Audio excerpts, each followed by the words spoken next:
Goeiedag almal, ek is Manie van Bloemfontein. Dis vandag Dinsdag, die 2de Junie 2026. Ons doen die nuus in kollig en ons hoofopskrif vir vandag sê: geskorste toerismehoof kos belastingbetalers 2,3 miljoen rand per jaar. Jou volle storie is hier. Nog berigte: FSA slaan terug teen Iran. Suid-Afrika bepaal die pas van BKS toediening. 35 miljoen rand se tik in diepsloot gevind. Fonseca skakel roet uit in Franse Ope. Wille berei goed voor vir die Warriors in die VRK-wedstryd. Die geskorste uitvoerende hoof van die Suid-Afrikaanse Toerismediens, Nombulelo Giliwe, kos belastingbetalers na beraming so 2,3 miljoen rand per jaar, terwyl sy steeds onder skorsing is. Die koste sluit haar salaris en voordele in wat voortgaan gedurende die dissiplinêre proses. Die situasie het vrae laat ontstaan oor die finansiële impak van lang uitgerekte skorsings in staatsinstellings, veral wanneer senior bestuurders steeds betaal word sonder om aktief hulle pligte uit te voer. Kritici voer aan dat sulke gevalle druk plaas op openbare finansies en dat dissiplinêre prosesse vinniger afgehandel moet word om onnodige kostes te kan beperk. Aan die ander kant word daar beklemtoon dat arbeidsregtelike prosedures gevolg moet word om regverdigheid en behoorlike prosesse te verseker. Die uitkoms van die ondersoek sal bepaal of verdere stappe teen die geskorste hoof geneem word, insluitend moontlike dissiplinêre optrede of herstel terug aan haar pos. Magashule Ghana is op 1 Junie 2026 verkies as voorsitter van die parlementêre vervolgings- of beskuldigingskomitee wat die Phala sak ondersoek en moet bepaal of daar genoegsame gronde bestaan om voort te gaan met 'n proses ingevolge artikel 8.9 teen president Cyril Ramaphosa. Hy het die verkiesing vir die voorsitterskap met 19 stemme teenoor 12 gewen. Die 31 lid komitee se taak is nie om Ramaphosa onmiddellik uit sy ampt te verwyder nie, maar om die beweringe rondom die Phala skandaal te ondersoek en aanbevelings aan die nasionale vergadering te maak. Indien die komitee sou aanbeveel dat die president verwyder moet word, sal die saak uiteindelik deur die nasionale vergadering beslis moet word, waar 'n 2/3 meerderheid nodig is vir 'n suksesvolle beskuldiging en verwydering uit die ampt. Kortom, Magashule Ghana gaan die komitee lei wat ondersoek of daar voldoende gronde bestaan om president Cyril Ramaphosa in 'n staat van beskuldiging te plaas oor die Phala aangeleentheid. Volgens berigte het Iran teruggeslaan na Amerikaanse aanvalle op Iranse militêre teikens. Die jongste verwikkelinge dui daarop dat die FSA oor die naweek aanvalle uitgevoer het op Iranse radarhommeltuig en bevelsentrums nadat Amerikaanse hommeltuig afgeskiet is. Iran het daarna beweer dat hy Amerikaanse militêre basis geteiken het as vergelding. Die Iranse Islamitiese Revolusionêre Wagkorps, die IRGC, sê sy missiel en hommeltuig aanval was 'n reaksie op die Amerikaanse aanvalle op infrastruktuur in Iran. Berigte meld dat lugverdedigingsstelsels in Kuwait die bedreigings onderskep het, terwyl spanning tussen die twee lande verder toegeneem het. 7 verdagtes is in hegtenis geneem in verband met die beweerde diefstal van sowat 150 kg koperdraad in die Oeverstrandgebied. Die arrestasies volg nadat wetstoepassers opgetree het teen vermeende kabeldiefstal aktiwiteite. Die gesteelde koper is teruggevind, sal na verwagting binnekort in die plaaslike landdroshof moet verskyn. Volgens berigte is die arrestasies deel van pogings om die toenemende probleem van kabel en koperdiefstal in die gebied te hok te slaan. Motoriste met petrolvoertuie sal van Woensdag af dieper in die sak moet delf nadat die prys van beide 93 en 95 oktaan petrol met R1,43 per liter gaan styg. Dieselgebruikers kry egter welkome verligting met 'n daling van tot R2,25 per liter. Aanpassings is soos volg: petrol 93 en 95 oktaan styg met R1,43 per liter, diesel daal met R3,25 per liter, verligtingsparafien daal met R5,96 per liter en LPG gas daal met 17 sent per kilogram. Die nuwe brandstofpryse tree Woensdag 3 Junie 2026 in werking. Die minister van Landbou, John Steenhuisen, sê Suid-Afrika sal self bepaal teen watter tempo en stowwe teen back enclosure toegedien kan word. Volgens Steenhuisen word die uitrol van enstofprogramme deur plaaslike omstandighede, beskikbare hulpbronne en omvang van uitbrekings bepaal. Hy beklemtoon dat die regering saam met veeprodusente en veeartsenydienste werk om die siekte te beheer en verdere verspreidings te voorkom. Back enclosure bly 'n groot uitdaging vir die veesektor, aangesien die uitbrekings handelsbeperkings kan veroorsaak en 'n beduidende ekonomiese impak op die landboubedryf kan hê. Die Departement van Landbou monitor die situasie voortdurend en pas beheermaatreëls waar nodig is toe. 'n 35-jarige man is Sondag in Diepsloot in hegtenis geneem nadat die polisie tik met 'n beraamde straatware van sowat 35 miljoen rand onder 'n matras by sy woning ontdek het. Die inhegtenisneming volg na 'n intelligensiegedrewe operasie waar tydens wetstoepasser die perseel deursoek het. Tydens die soektog is 'n groot hoeveelheid van die dwelm, algemeen bekend as stik, onder 'n matras versteek gevind. Die dwelms is onmiddellik gekonfiskeer en sal vir forensiese ondersoeke aangestuur word. Die polisie sê die beslaglegging is deel van voortgesette pogings om dwelmnetwerke in Gauteng hok te slaan en die verspreiding van onwettige middels in gemeenskappe te bekamp. Ondersoekers probeer nou vasstel waar die dwelms vandaan gekom het en of die verdagte met 'n groter syndikaat verbind kan word.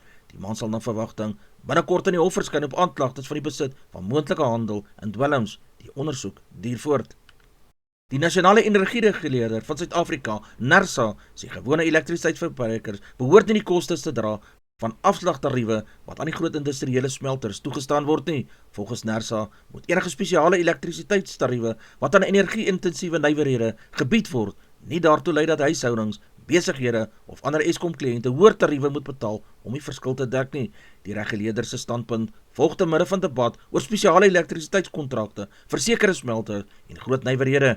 Kritici voer aan dat sulke afslag uiteindelik ander verbruikers kan benadeel indien die koste elders verhaal word. NERSA beklemtoon dat tariewe billik, deursigtig en in die belang van ander elektrisiteitsverbruikers moet wees. Dit vorm deel van die breër gesprekke oor elektrisiteitspryse, Eskom se finansiële volhoubaarheid en die impak van energiebeleid op die Suid-Afrikaanse ekonomie.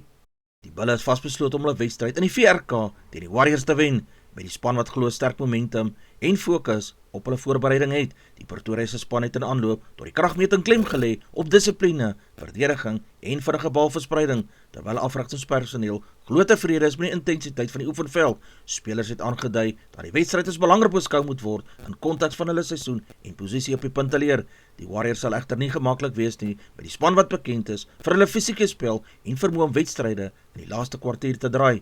Dit beloof dus 'n kompeterende ontmoediging waar foute waarskynlik duurste sal kom. Die afskop word met groot belangstelling verwag, aangesien albei spanne dringend punte benodig om hulle VRK-veldtog te versterk.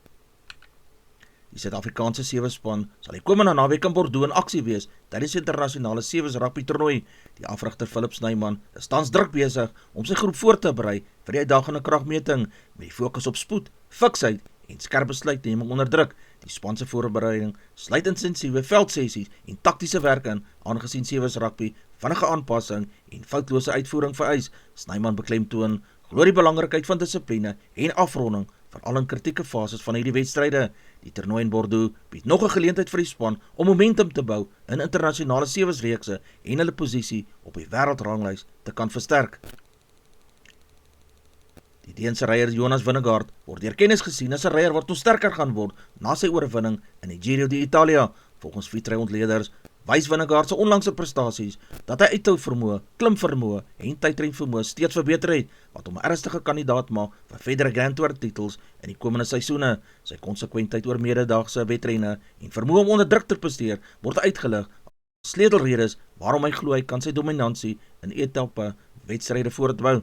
Met die Giro d'Italia reeds agter sy naam sal die fokus nou verskuif na toekomstige wedrenne waar hy na verwagting weer 'n groot sleutelrol gaan speel.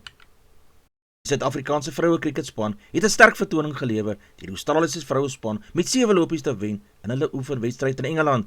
Die wedstryd is deel van hulle voorbereidingsprogram in Engeland, waar die span fokus op aanpassing by toestande en die slyp van kombinasies vir komende internasionale verpligtinge. Die Proteas is met 'n kompakte golfvertoning 'n mededingende totaal opgestel, waarna hulle bowlers die druk opgebou het in die laaste beurt om die wedstryd in hulle guns te beklink. Australië het laat probeer terugvreg, maar kon nie die tydkanaal nie. Afrigting en spelers het die oorwinning as 'n positiewe teken beskryf en veral omdat dit teen 'n sterk Australiese groep in buitelandse toestande behaal is. Die Suid-Afrikaanse naloper Senesipo Dambile het 'n sterk vertoning gelewer deur derde in die 200 meter te behaal tydens die Diamantliga se byeenkoms in Rabat. Die wedloop 'n hoë vlak van kompetisie opgelewer met die wêreld se voorste nalopers in aksie. Dambile het goed weggespring en homself in die mededinger posisie geplaas, maar moes uiteindelik tevrede wees met 'n bronsmedalje na 'n sterk laaste fase deur sy opponente. Sy podiumplek is egter steeds 'n positiewe teken vir Suid-Afrikaanse atletiek, aangesien dit wys dat hy homself konsekwent tussen internasionale elitevelde kan meet. Die jong Braziliaanse tennisspeler João Fonseca het 'n groot opskudding veroorsaak by die Franse Ope deur die Noorweegse speler Casper Ruud in 4 stelle te wen met 7-5, 7-6, 5-7 en 6-2. Fonseca het sterk begin en die eerste 2 stelle gewen wat hom in 'n dominante posisie geplaas het. Ruud het egter teruggeveg en die derde stel geneem, maar die Brasiliaan het die momentum in die 4de stel herwin om die wedstryd in sy guns te beklink. Die oorwinning word as goeie deurbraak vir Fonseca beskou, aangesien Ruud een van die meer ervare en konsekwente spelers op klei is.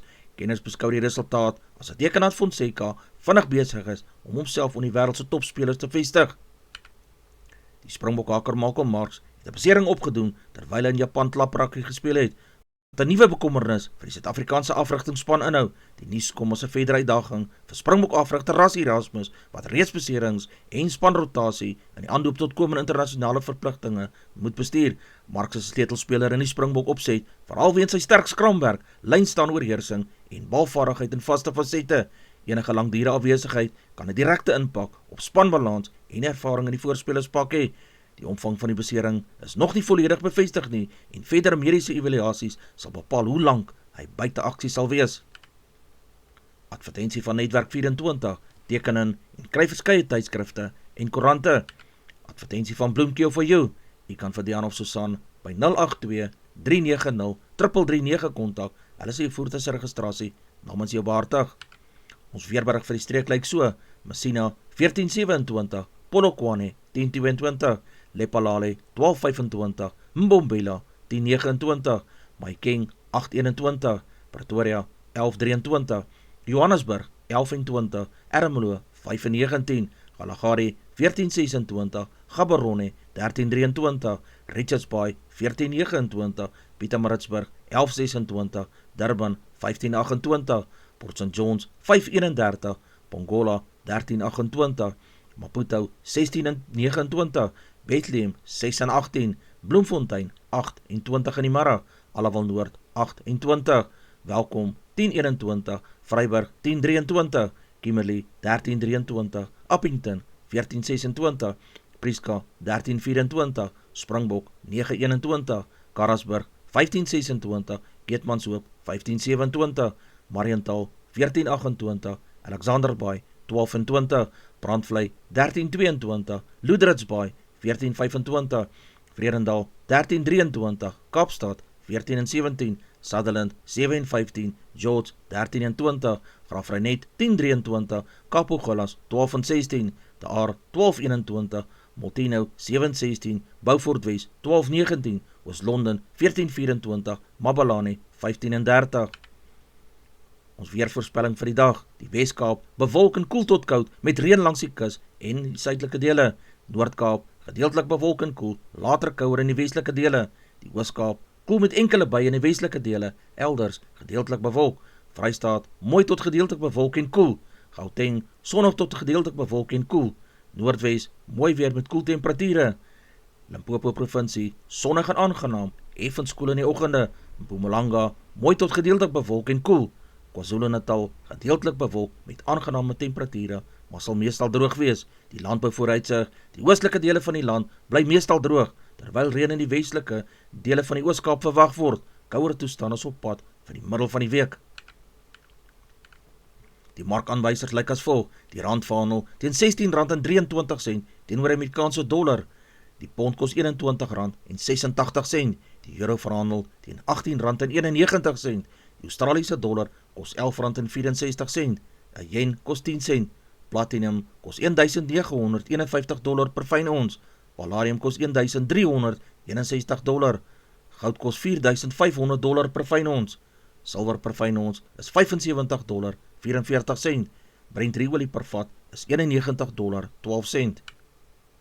Gedagte vir die dag: sukses kom nie deur groot spronge nie, maar deur elke dag aan te hou beweeg. Dis al vir vandag. Onthou om te like, deel met jou vriende en jou vriendinne en onthou te subscribe. 'n aangename dag word vir almal toegewens.